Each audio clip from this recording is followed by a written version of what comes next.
Hola a todas y todos, bienvenidos, bienvenidas a este espacio aquí en el canal de Jesús Escobar Tovar. Mi nombre es Fabrizio Lorusso y la columna de hoy se titula El sistema, caso Wallace y cartas póstumas. No hay paz. Isabel Miranda de Wallace, también conocida como la señora Wallace, desaparece y reaparece póstumamente, envía cartas agonizantes y mensajea a sus amigos periodistas con el fin de manipular nuevamente a sus cada vez menos oyentes. El arcano y la secrecía sobre su propia muerte, acontecida el pasado 8 de marzo, en la víspera de decisiones judiciales, nuevas declaraciones en su contra y revelaciones periodísticas contundentes, se debió, entre otros factores, al timing perfecto de este hecho. Sucedió justo a tiempo para evitarle problemas judiciales y escarnios públicos, lo cual ha despertado suspicacias en quienes han seguido las vicisitudes del llamado Clan Wallace, de la organización Alto al Secuestro y de los casos que han acompañado o armado como organización y como familia, pero asimismo en las víctimas de la empresaria y de su sistema.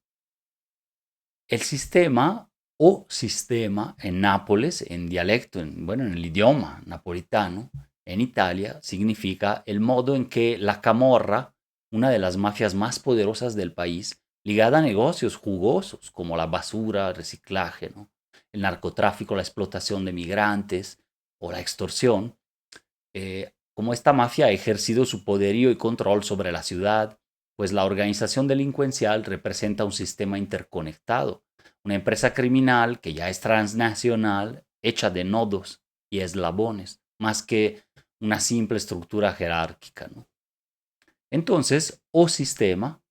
describe las maneras en que la mafia llamada Camorra va impregnando múltiples aspectos de la vida de una ciudad muy compleja como lo es Nápoles y va difuminando las fronteras entre la legalidad, la ilegalidad y la paralegalidad. También llaman de áreas grises, ¿no? De cooperación entre sectores del Estado, de la política, del crimen organizado, de la empresa. Y entonces con toda esta influencia determina la economía, la política, la sociedad, incluso entra en nichos del sistema de justicia y seguridad. Entonces se me ocurrió esa analogía. La señora Isabel Miranda, quien en la cumbre de su popularidad se codeaba con el exmandatario Felipe Calderón, entre otros influyentes políticos fiscales, incluso llegó a ser candidata por el PAN a la jefatura de gobierno de la Ciudad de México en 2012, vuelve ahora a la vida con un texto sorpresivo y manipulador, una carta enviada a Ciro Gómez Leiva por medio de su hermano Roberto Miranda Torres, hermano de la señora Wallace, en el cual básicamente pretende victimizarse y expresar su convicción de que la Suprema Corte de Justicia de la Nación, en caso de dictar la libertad de una de las acusadas del secuestro de su hijo, estaría entonces operando como un cártel del crimen organizado, sería un nido de corrupción y le fallaría a la justicia. Una anotación que hacer al respecto es que la carta parece servir más a los intereses de los vivos que a los de la finada. Y periodistas como Ricardo Rafael han destacado varias dudas sobre su autenticidad,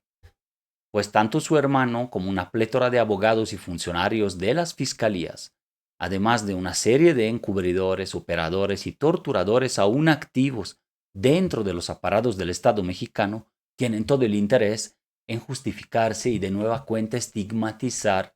a las víctimas reales de sus maquinaciones pasadas y presentes.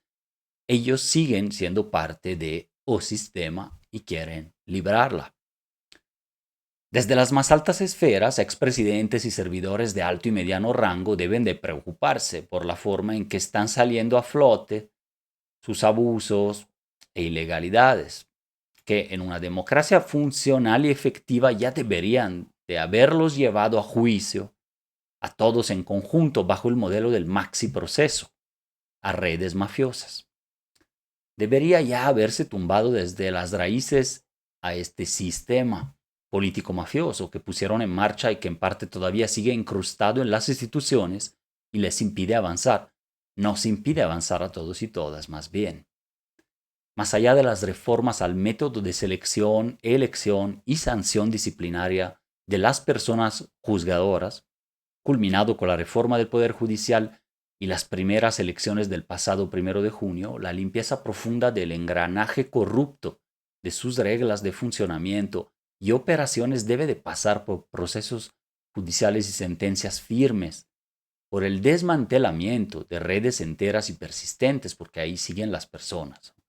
y hasta por una fase, ¿por qué no?, de justicia transicional, o sea, de mecanismos extraordinarios de procuración, impartición de la justicia,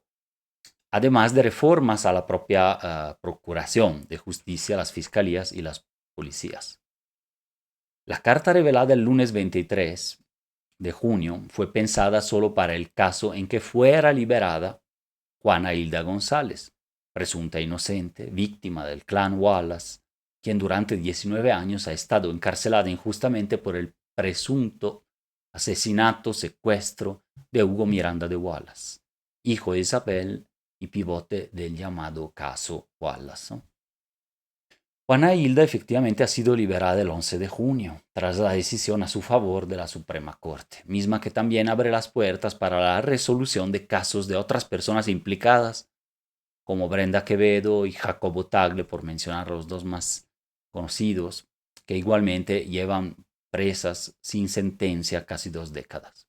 Es decir, sabemos que se trata de un caso judicial y criminal misterioso, orquestado mediante la fabricación de mentiras y culpables, procesos y acusaciones, torturas y montajes, narrativas y sufrimientos extremos en contra de presuntos inocentes y sus familiares por parte de personajes y grupos empresariales, políticos y criminales poderosos. O sea, estamos hablando de posibles redes macrocriminales que operaron como un sistema impunemente en las épocas sombrías del foxismo, perdón, y del calderonismo. Mejor dicho, incluso desde antes, finales de los 80 y principios de los 90, con Salinas, Cedillo, también después con Peña, en el largo ciclo neoliberal disfrazado de transición democrática y muy lejano de algún concepto de justicia. Cuenta Ciro Gómez Leiva en una de sus columnas escritas lo siguiente, lo cito: el lunes por la tarde, aludiendo al 23 de junio, recibimos una carta de Roberto Miranda Torres, hermano de Isabel Miranda de Wallace, dirigida a Manuel Feregrino y a mí. Ayer hablé con Roberto, me dijo que, agónica, Isabel se la dictó para que nos la entregara en caso de que la Suprema Corte comenzara a ordenar la liberación de los secuestradores y asesinos del hijo de Isabel bajo el supuesto de haber sido torturados. El comunicador da por sentado que las personas mencionadas son responsables de los hechos, pese a que esto no ha podido demostrarse legal y debidamente, o sea, respetando sus derechos, y prácticamente los está difamando, como ha venido haciendo a lo largo de estos años, y está violando su presunción de inocencia, tan solo al introducir el contexto en que recibió la carta, es decir, antes de siquiera dar lectura a su contenido. El negocio del secuestro en la Ciudad de México proliferó entre la participación policíaca y de la DFS en su momento, antes del 85, cuando se disolvió, y luego se creó a la postre el CISEN. Fue documentada históricamente desde los años 70 y 80, ¿no? Y los intereses de grupos empresariales emergentes también desde la década de 1990 se sumaron, ligados al sector de la protección privada, ¿no? La privatización de la seguridad, y las cuales finalmente en los años 2000 todos estos negocios fueron solapados, aliados y potencializados dentro de O-Sistema, que acabo de describir. Esto fue gracias al modelo García Luna, en boga durante el reinado de este zar de la seguridad o de la inseguridad en México, del 2000 al 2012, cuando el hoy condenado en Estados Unidos fue jefe de la AFI y secretario de Estado, respectivamente con Fox y Calderón. El modelo dentro de este sistema consistió en simular la lucha al crimen organizado para, en cambio, hacerse socio de él, generar montajes mediáticos y reclutar periodistas subsumidos al pacto estatal criminal, aprovechar el alza de homicidios y secuestros para suscitar un miedo social, zozobra y así redundar y explotar el negocio de la inseguridad y la narcoguerra como nichos bollantes de la economía. Así operan las mafias. Te obligan a pagar para protegerte de la amenaza y el peligro que ellas mismas crean. La securitización de la vida y del espacio público pasa por el aumento de riesgo percibido y real, por el populismo punitivista al estilo Wallace y por una buena dosis de mentiras, como hemos podido ver en otros casos tan emblemáticos y todavía no resueltos a 20 años de comenzados, como el de Israel Vallarta y Florence Cassés. Bueno, ella sí salió libre ya en 2013, pero no así Israel Vallarta, en donde curiosamente se repiten nombres, personajes envueltos en tramas de abusos y podredumbre, nombres de la fiscalía, nombres de las autoridades, pero también de la seguridad privada, de estos pues, cárteles de negocios que se solapan con la criminalidad, ¿no? Es increíble pensar hoy que durante más de una década, por lo menos hasta la irrupción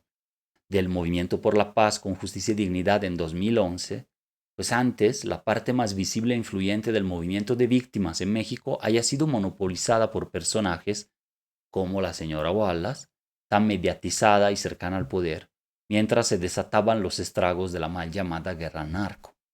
Las desavenencias y agravios de estas redes sistémicas, que incluyen piezas clave del poder político y judicial y de las procuradurías, se han diversificado y reproducido en la capital del país a través de cárteles inmobiliarios, recicladores de dinero sucios, bandas de secuestradores y sicarios, bajo esquemas de privatización y paramilitarización de la seguridad, un bien público que ya no es provisto por el Estado, sino que debe de pagarse aparte, en beneficio exclusivo de quien pueda permitírselo, ¿no? El doble atentado y homicidio ocurrido el pasado 20 de mayo de Jimena Guzmán Cuevas, secretaria particular de la jefa de gobierno de Ciudad de México, Clara Brugada, y de su asesor de gobierno, José Muñoz Vega, podría justamente ser producto de la activación del sistema mafioso, de estas redes que lanzaban y lanzan mensajes a las instituciones que tratan de combatirlas o al menos limitarlas y señalarlas. Las tremendas desaventuras y violaciones de la dignidad y derechos humanos de las víctimas en el caso Wallace, análogas a las del caso Cassés y de otros que quizás nunca conoceremos a detalle, han sido impecablemente relatadas por el periodista Ricardo Rafael en su más reciente libro, que se llama fehacientemente Fabricación, ¿no? Que retoma también el título de ese famoso documental del 2008 de fabricación de culpables, ¿no? Presuntos culpables, más bien. Y es la historia de un duelo fabricado que se convirtió en un circo mediático, en detrimento de todo concepto del Estado de Derecho y la moral. El sistema no está muerto, al contrario sigue matando. Es una formación sociopolítica y mediática podrida. Pero ahí está para descalificar al buen trabajo periodístico y a las víctimas, sirviéndose de corifeos que repiten guiones desgastados de defensa a lo indefendible o de plano los perpetúan esos guiones y esas acusaciones desde el extranjero. Muchísimas gracias por escuchar. Nos vemos en la siguiente. Un abrazo.